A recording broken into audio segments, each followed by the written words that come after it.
marsudi ing reh budaya karana luring budaya dadya ukuraning jiwa Jawi.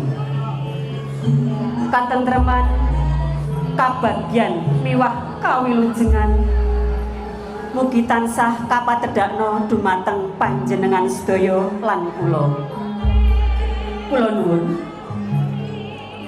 para sesepuh lan pinisepuh ingkang dahat binekten, para tamu kakung miwah putri ingkang winantu ing pakurmatan, sumrambahipun para kadang sutresna pametri budaya adiluhur, langkung-langkung baraya agung wonten ing padukuhan Blumbang Kidul, RT 3 RW 3 Kelurahan Blumbang, Kecamatan Tawangmangu ngriki ingkang weneng kuing Karahaya.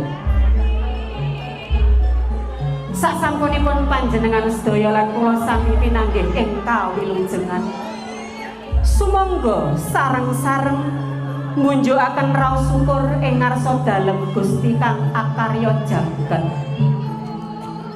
Awit nugraha ingkang sampun kapatedhakaken dumateng panjenengan sedaya lan kula satemah wonten ing siang kalenggahan menika, kula lan panjenengan sedaya tasih dipun keparengaken kempal manunggal kanthi wilujeng